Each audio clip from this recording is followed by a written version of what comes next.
So welcome back. Last week we looked at the golden age of the Antonines, the reign of Commodus and his assassination. The beginning of the decline of Rome really started last week, but this episode things are going to get much, much worse, with the ascension and eventual assassination of Pertinax. Yeah, at the end of the last episode things took quite a nosedive, but I just want to say thank you guys for coming back and checking out the podcast. And just want to say that in this episode, all things are coming up Pertinax. Apart from his assassination in about 20 minutes. Yeah, sorry to spoil that. My man Pertinax. Pertinax, who's now, he's living the comfy life in Rome. Yeah, he's done his time. He's accepted that he's not going to go back into the public fold, and he's also accepted the danger that he's in, being such a venerable and old man. Yeah. And being someone that everyone loves so much. So Herodian even says that the reason Commodus didn't kill him quicker was that he himself was so impressed by Pertinax and scared that his own reputation would suffer irreparably. This is a guy who didn't care what anyone thought of him, who cares about the fact that people will think it's bad if he kills Pertinax off. So that's just how revered Pertinax was. Yeah. Oh, he's beloved, or at least according to our sources. And we got to remember, Cassius Dio, who's our main source, really likes Pertinax. Probably knew him personally, a few years younger than him, but he's shaping our view of history a bit, and he says this is the reason. I'm assuming he would have looked up to Pertinax as well. Probably a fair bit. Okay. He's also part of this kind of old guard of the Marcus men, the men who'd served under Marcus Aurelius, that whole generation seems to have venerated. So they spread the story that an apoplexy had killed Commodus, which is a fairly believable one because he famously ate and drank like crazy. He was an emperor after all. So even though he was only 31, that was still believable. And they went down to the house of Pertinax. So Letus, Eclectus and Martia arrive in Pertinax's house very late on New Year's Eve, and the man reasonably assumes that he's about to be executed. Because, this is in the midst of Commodus's reign of terror. He's killing everyone. Suddenly, the head of the Praetorian Guard rocks up at your house. You're going to have some kind of concern. And he invites him in, and he's perfectly calm. And he goes, I'm surprised it took you so long. I thought Commodus would have killed me sooner. And they say to him, no, Commodus is dead. What? And we want to make you emperor. What? And at this point, Pertinax gets really angry. And he says, it's in terrifically bad taste to make a joke of an old man before you kill him. For the love of God, just get it over with. You don't have to mess around with me so much. And they say, no, really, Commodus is dead. So Pertinax sends one of his servants to the palace, who comes back and goes, yeah, the emperor's dead. And he thinks, oh, all right then, I suppose. And he accepts the mantle of emperor that's been put upon him. Oh. So what's it? Cassius Dio, who almost certainly knew Pertinax personally, talks about him in utterly glowing terms. He lovingly describes Pertinax's efficient but caring work ethic as he tries to undo the problems caused by Commodus's reign. Yeah, how did he, get on with that? Because that seems like a hell of a task. Yeah, we'll get into it, but his main success is that he's only going to reign for 3 months. Oh. So he doesn't... I'm guessing it's going to be a busy and intense 3 months. Funnily enough, no, sort of, but it starts off with a slight bit of uncertainty, because Pertinax isn't blue-blooded. He's not aristocratic like Dio. In fact, his dad was a slave. Oh. He worked his way... This is why he's so respected. He worked his way up from the very bottom to the very top. Yeah, literally. Very tip-toppity. This is an underdog story. Oh, yeah, the rise of Pertinax really is. And he immediately, this causes huge concern for him. And when an emperor is declared, an emperor isn't just crowned or doesn't declare it so. He is offered the position by the Senate. So even though he's going to be made emperor because the soldiers say so, the Senate still have to accept him. So he walks into the Senate house, fully expecting that these old aristocratic men like Dio won't want the son of a slave to rule them. But we forget... Obviously a little bit insecure. Oh, yeah. But he forgets about how great his reputation is, and they all stand up, clap, and say, one of us, one of us. And now, here's the thing. What a reception. Yeah, the Senate might have been these old, blue-blooded, snobby aristocrats, but the last emperor, Commodus, who'd reigned for 12 years, definitely wasn't one of them. No. He was at odds with the Senate, and he tried to systematically get rid of its power. And Pertinax was a senator. Even if he hadn't been born into it, he was part of the Senate and he was going to work with it. Yeah. This was their return to relevance. This was their return to importance in Roman governance. And so they did celebrate him as one of them, all apart from one, the consul, which is the to call it the equivalent of prime minister is wrong, but it's the highest office other than emperor. Yeah, Back in the so- Republican days, it was the peak highest head of state office. So it's the realistic end goal of most senators' careers. So he's an incredibly powerful guy. So Falco steps forward and says, "We can tell what sort of emperor you are going to be from that which we see beside you in Letus and Marcia, Commodus's agents in crime." Pertinax responds by saying, "You are young, consul, and, quote, and you do not know the necessity of obedience. They obeyed Commodus against their will, but as soon as they had the opportunity, they showed what they had always wanted." This is from the Historia Augusta, which is a much later book, which really tries to give Pertinax a reputation as a good guy. Probably not actually what he said, especially because Falco will be one of his main enemies. So this is meant to probably like a later literary device to try and set up their rivalry. Trying to foreshadow. It's very much doubtful that Falco was actually the only member of the Senate to stand up and say, "Oh, we don't like you." But the point he makes is still relevant. The fact that one of the concerns people had is because he had next to him the murderers of Commodus.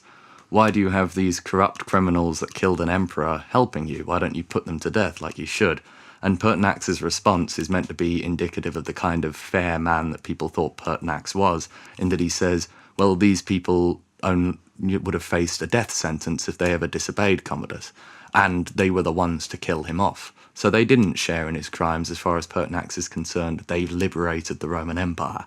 Interesting. And so Pertinax is now... He sounds like a pretty cool dude. That's what everyone seems to think of him. But like I say, he only rules for 3 months. So everything he does doesn't last. Oh. So if he makes mistakes, no one knows. All that's there is the potential. Same as like when a young musician dies. Yeah. And they've released one quite good album and everyone goes, oh, the potential. It's very possible that would have been their only good album. That could have been their peak. Yeah, like you don't know. The tragedy is in the wasted potential. So Pertinax first starts by doing what is fairly standard in these cases, but hasn't been done in 100 years. He issues something called Damnatio Memoriae, which is the damnation of someone's memory, which essentially means Commodus is not only dead, his memory is dead. We're just wiping the slate clean of Commodus. They get rid of every statue, his name is scraped off of everything. And this is essentially what the Senate, what the aristocrats wanted, because Commodus, as far as they're concerned, is a period of shame. And this causes an enormous applause by the rest of the Senate, including Dio. Cassius Dio is clapping to this. Because he's the one writing about this, and he's there for all of these meetings. And he, of course, had himself been living in fear the last couple of years, and is now living with this... you would if there was a madman tyrannically leading your state. Absolutely. But he also remits all of the customary tariffs, which Commodus had put in there to try and extort money off of people. Essentially, all of the expenses that Commodus was dealing with through government extortion, Pertinax got rid of. Nice. But what that did also do was cut an enormous amount of income that went to people like the army. So, for example, the Praetorian Guards under Commodus, not the disciplined elite group that they were under Marcus Aurelius, were essentially allowed to go around Rome beating people up and taking what they liked. This is according to Herodian. So they just became thugs, essentially. But for all intents and purposes, this is the guy that Letus is leading. And he's just put Pertinax on the throne, and Pertinax turns around and says to him, yeah, you have to stop acting the way you are. So Letus then has to turn to his men and say, yeah, I killed the last emperor, and the one that I put on here is stricter. And this is going to cause big problems for Pertinax, because the only people with weapons in anywhere near him are all growing to dislike him. That's not a good recipe for any leader. No. So he's basically like, hey, could you guys just, stop beating up innocent people and civilians and stealing from people? And the guard's just like, no. Well, yeah, that's exactly what it is. So the dangers from the Praetorian Guard is that they wielded so much, or they were used to wielding so much power. Like I say, they guarded the emperor day in, day out, and they expected the level of deference that should come with that. So they enjoyed the privilege of guarding the imperial family, the only ones allowed in the city of Rome under arms. Their pay was always much higher than the average soldier and included regular bonuses and donatives, which Pertinax refuses to give them. Herodian comments that Pertinax prevented the guard from assaulting citizens and seizing their property without reason, implying that under Commodus they could. At times made up of veteran legionaries who accompanied the emperor on campaign and whose extra pay was earned by their skill and their unwavering loyalty, the guard at this point is fairly low quality. So it's usually they've gotten a little bit soft and unripened in their leniency almost. This is just a bit of speculation, but beforehand, when they were the last war was over 20 years ago, and these guys reigned for 16 years. They were probably back in their prime back then. Back in their prime, when they were at war with the emperor, perhaps. But these Praetorian guards have never seen a war. They are mostly young, rich Italians who wanted a career in the army because it's very prestigious, but didn't want the danger of actually having to fight anyone. But they also wanted the extra pay and all of the other fantastic things that come with it. Sounds like a sweet gig and once the power. You think about it. It does, but it comes with a great deal of corruption. Now that they were prohibited from seizures and damage to property, and were required to submit again to order and discipline, they considered the mild leniency of the regime to be a dishonourable insult to themselves and the end of their own unlimited power. They were not prepared to tolerate a well-ordered rule. Essentially, Pertinax is cleaning things up, but the trouble, when things have been corrupt for 12 years, people are profiting off that corruption, and they don't see it as wrong anymore. It's like, well, I'm getting extra money, and other people aren't. This is how people make their living now. If you're allowed for 12 years to beat up anyone in the street and take their things, and you no longer consider that wrong, when someone comes along and says you can't do that anymore, that seems like unreasonable, like an insult to you. You'd say, whoa, well, this guy's changing my livelihood. This is how I make my money. So what's it? The ancient sources, Herodian and Cassius Dio both, who, as I say, sometimes disagree on things, both agree that the soldiers were the only class, and I say the soldiers within Rome, the Praetorian Guard, were the only class dissatisfied with the rule of Pertinax, and therefore they took it upon themselves to overthrow him, almost kind of improvisationally. It wasn't a planned conspiracy. They just got really hyped up one day, were like, It really does. It sounds impromptu, and you get the feeling that the mob of soldiers that's about to appear began moving as a mob without any unified purpose. No, they all just kind of had like a general, we kind of don't like this guy, so let's just get rid of him. And this is the second time that they're going to try and get rid of him, by the way. In fact, Falco, the consul who first supposedly stood up and opposed Pertinax, will try and make himself emperor and will be pardoned by Pertinax, to give you an idea of how lenient this man is. Bloody hell. So this guy commits what is essentially treason with the soldiers on side, with the hope of killing and overthrowing him, and this guy lets him go, to give you an idea of like how nice Pertinax is. I think Pertinax was almost too nice. Yeah, that seems to be...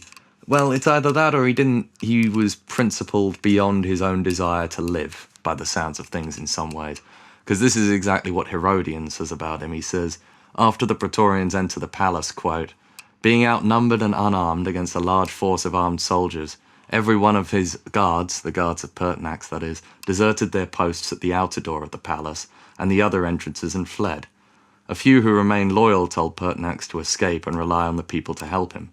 In Pertinax's opinion, this was undignified and cowardly, unworthy of either an emperor of his own previous life and behaviour. Refusing, therefore, to run and hide, he met the issue face to face and went out to parley with the soldiers. What he does next shows the amount of guts that Pertinax had, and also a little bit of his own disregard for his own safety. Yeah, he sounds like a bit of a loose cannon right now. A little bit either that, or this is a man who a few months earlier had accepted his impending death. Yeah. And when you accept that death is going to happen, you kind of you don't just switch out of it. And this is a principled man anyway. This man's a veteran. Yeah, he's an old veteran, and he goes out in his pajamas without all of his guard have run away to face the hundreds of armed soldiers banging at his gates and yelling at him, and says, "What do you want?" And the soldiers explain that they're unhappy, they're not getting their bonuses, and they're not allowed to nick anything anymore. And Pertinax apparently goes into a speech explaining his policies that's so reasonable, the soldiers start to go home. As in, he starts convincing them that their mob was a bad idea. And of course, they know he's lenient, so there's probably not going to be any punishment. But the leaders, the people who started this, know that they're probably either, at the best, they're going to lose their jobs. And so one of them runs forward and yells, "The soldiers send you this sword," according to Cassius Dio. And they stab Pertinax there and then, which seems to have been a kind of impromptu, well, he's dead now, so we have to have a coup. Yeah, we have to know? kind of continue this. Yeah, we have to follow through, because now we've done the act, you know. We can't just drop everything and be like, alright, Yeah. a new one. Pertinax perhaps paid the price for having grown comfortable with the impending doom under Commodus and died looking his attackers in the eye. But his death only 3 months into his reign would leave the Praetorians in a difficult situation. Yeah, I mean, what is there left for them to do? Who are they going to find to be the emperor now? Well, that's the thing, is Letus, who very quickly seems to have gotten over the death of, the emperor that he put there, has thought fast. And he gets up in front of his soldiers and he goes, "Right, we've just killed an emperor that everyone loves and we have no replacement. Back to the camp." And so they go back to their fortified camp and they hold up and they're ready for the people of Rome to rise up and kill them in revenge. But they forget that they're still the only armed and trained soldiers in the city, and as furious as people might have been, and I imagine Cassius Dio was fuming at this. I bet he was going on a mad one. Oh yeah, but there's still nothing he can do. Yeah, They've got swords, and they're no one else trained. does. Absolutely. And so Letus and the Praetorians waited in their camp for reprisals, and obviously no reprisals came. The Praetorians were... Who's leading this reprisal? Well, that's exactly it. And Who would be? the reality of their situation is they were invincible within Italy. Yeah, Within Italy, completely. that is. And it became clear to the guard, and they regained their confidence.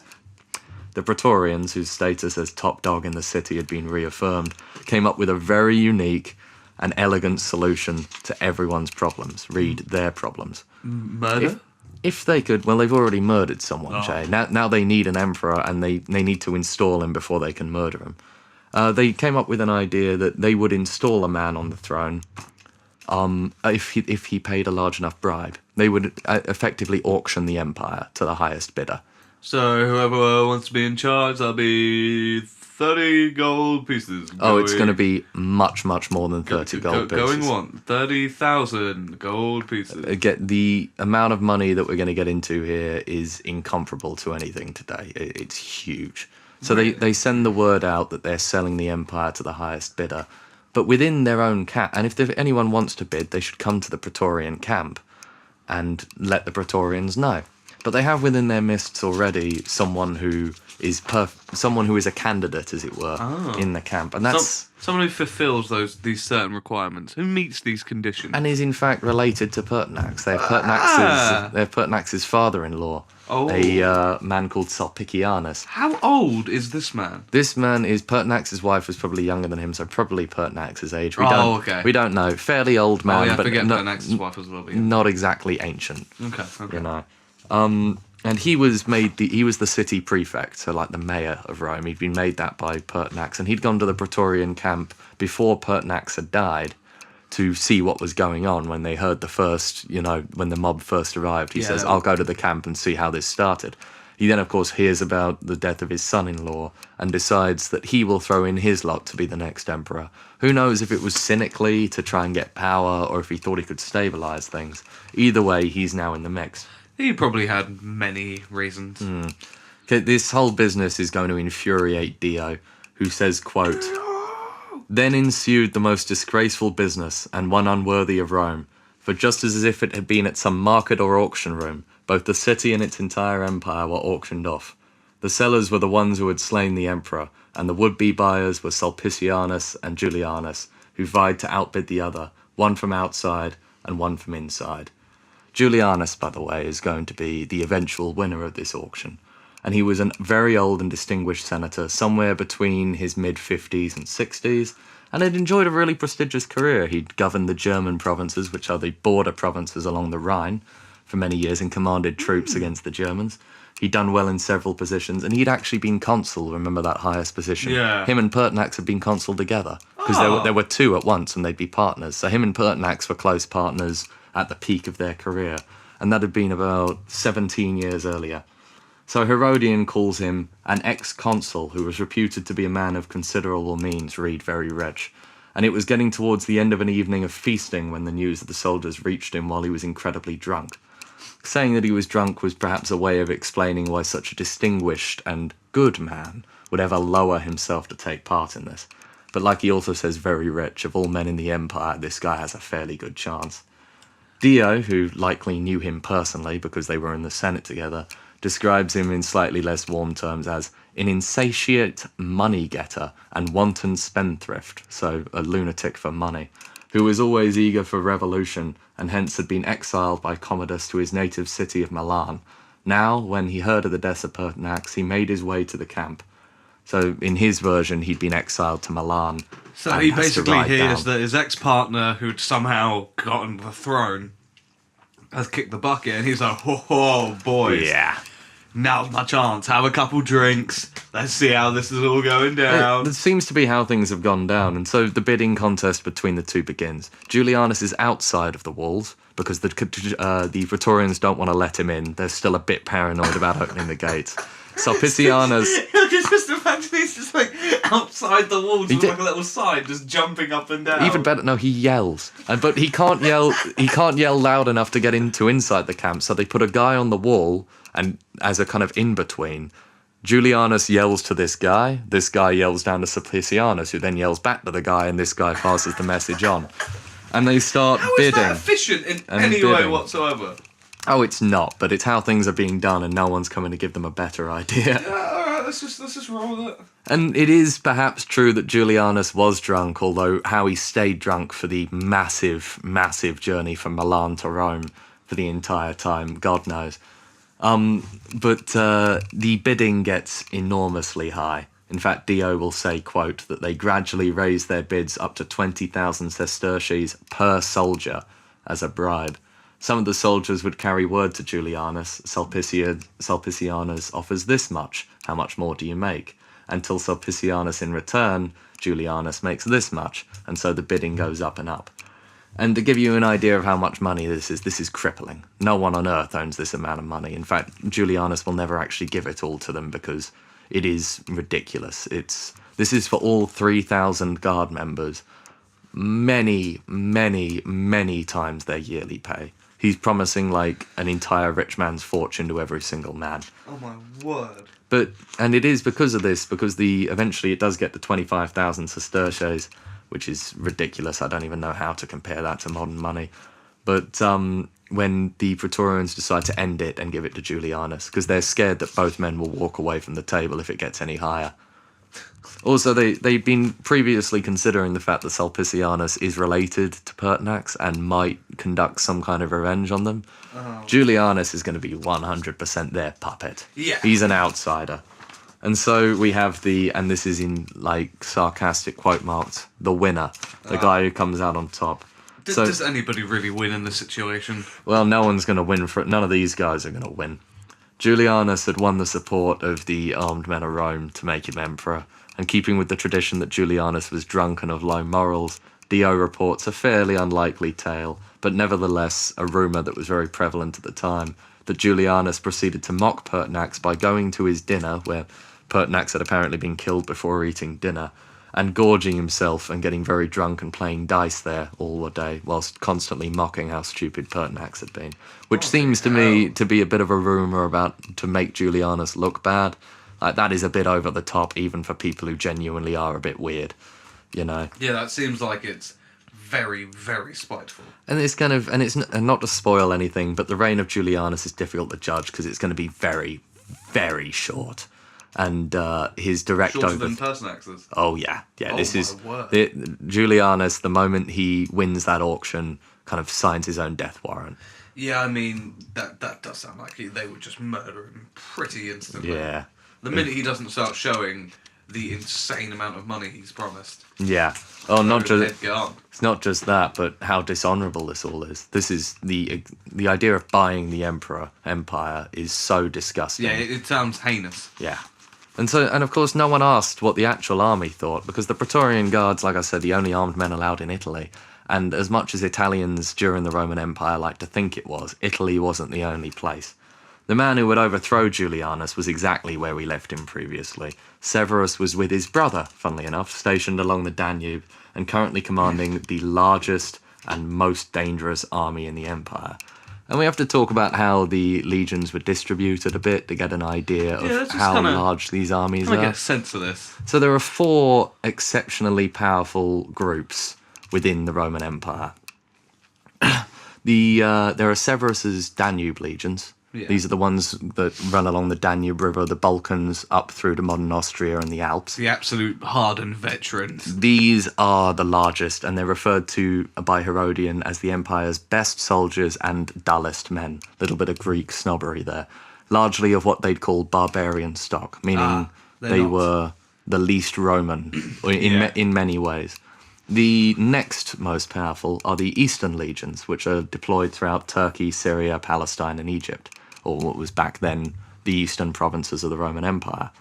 And at the time were under the overall command of the governor of Syria, who right now used to be Pertinax, you remember, but now is a man called Pescennius Niger. And they were famously independently minded and prone to raising the banner of rebellion. And the East had a reputation of corrupting good Roman men. Because the East was, after all, where all of the money was. Most of the empire's money came through the East. It was where all the luxury was.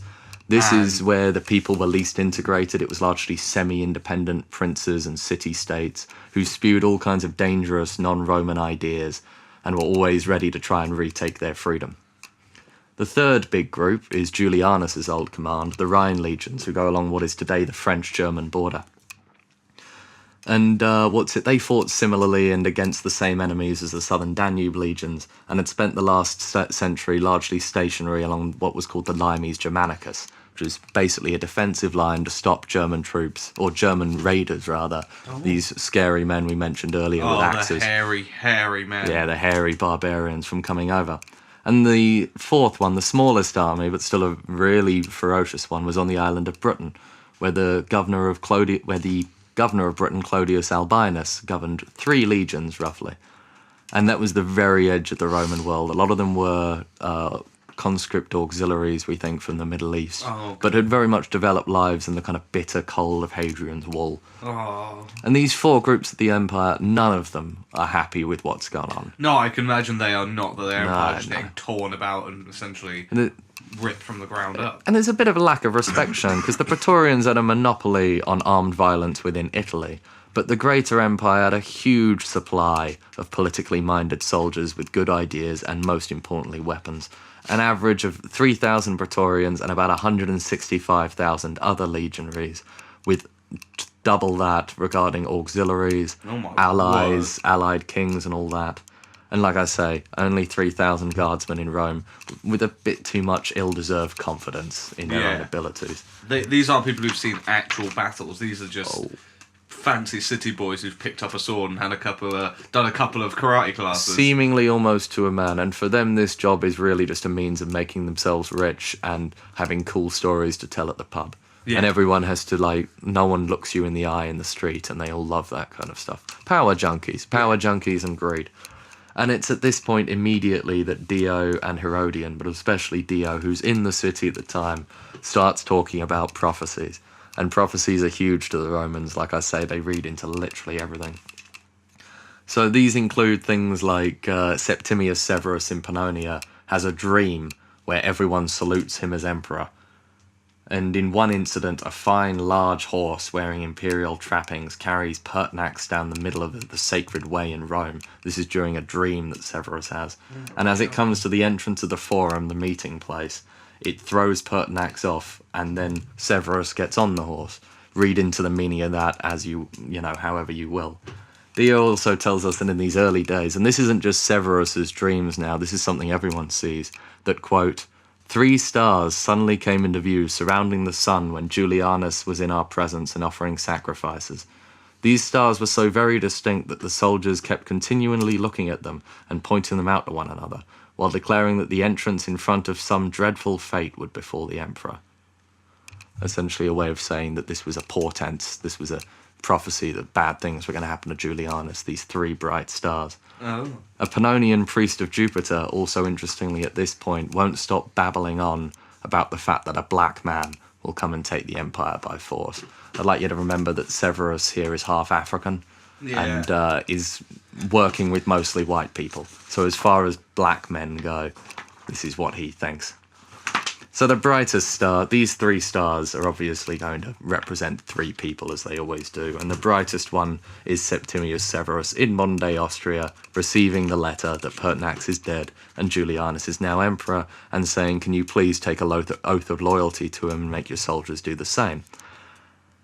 However, like I say, he'd had these prophecies in his dreams, and probably not all that enthusiastic to tell the Pannonian legions that their beloved Pertinax was dead, and they now had to ashamedly declare their loyalty to Julianus. I'm assuming he was quite annoyed by all of this. Severus himself seems to have seen the power in it and a bit of opportunity. He seems to be a bit of a cynical manipulator. The soldiers will be furious. Yeah. They remember Pertinax like a kindly old uncle, and the idea of him being killed and then someone buying his position is outrageous to them. Yeah, that's, which is why again, heinous. Which is why Utterly Severus, not wasting any time at all, takes this opportunity to declare himself Augustus.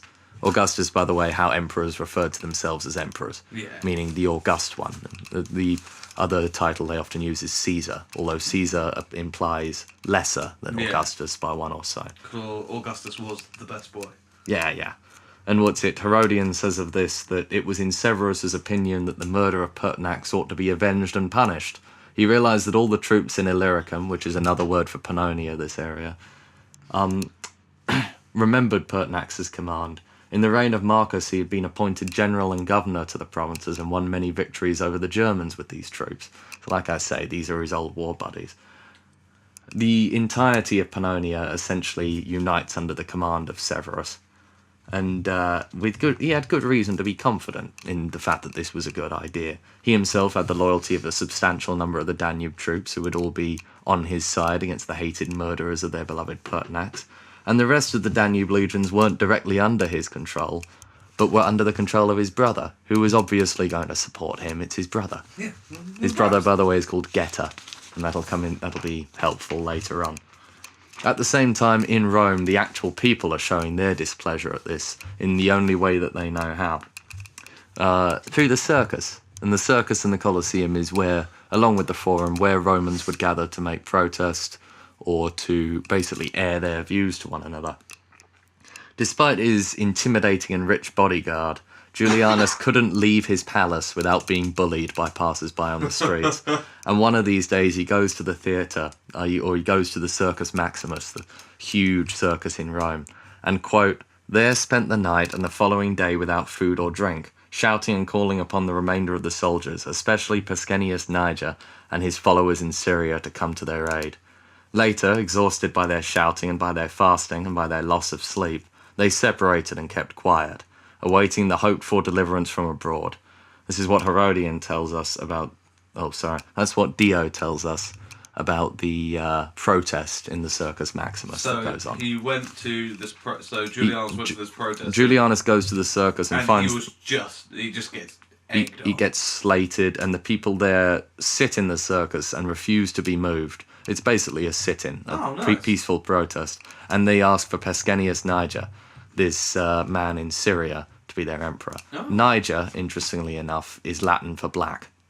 And remember that priest that prophesies the black man will become emperor? Oh. Well, they seem to have interpreted it that the man whose name was black, as opposed to who was black, might be it. So they ask for him. And Julianus naturally turns to his Praetorian Guard and see if they're going to do anything about this. And the only body in the city that actually supported his ascension, after all, he did pay them. But the Guard, of course, knew that the Guard, of course, knew that the Emperor needed them more than they needed him. And they didn't really listen to him at all. Oh. After all, the amount of money that Julianus had promised was enormous, and gathering those kind of funds took time. And having still not been paid, the Guard saw no reason why they should lift a finger to help the man who it was their job to help. Because, you see, discipline here was really breaking down among the guardsmen. Their prefect, Letus, who had been the kingmaker with men under his command for the last 4 or 5 years, the one who'd killed Commodus and brought Pertinax to charge, and then when he was dead, brought Julianus and would be executed along with Marcia, who was Commodus's I mistress, yeah. I think Letus definitely deserves to be executed at this point. He's just made everything worse. Yeah, like, you get the feeling this was a situation that got out of his control, and in hindsight, he really did. Very out of control very quickly. It did just start with him trying to save his own skin, you know, like because Commodus did have him on that list. But yeah, no, that's the end of that. So this week we went over the reign of Pertinax and his assassination, the auction of the empire following that to Julianus and his rocky start followed by protests. It was on New Year's Eve of 192 that we lost Commodus to assassination. We're now in March of 193. Of the year of the 5 emperors, which this is, we've lost one, Pertinax, and we've met the other, Julianus, who's just ascended the throne. Next week we will meet the other 3. 3 left, that's Pim's o'clock. Nice. Thank you guys very much for checking out this week's podcast. We'll have the next episode with you at some point, and we're going to carry on part 3 of this terrible journey of Rome.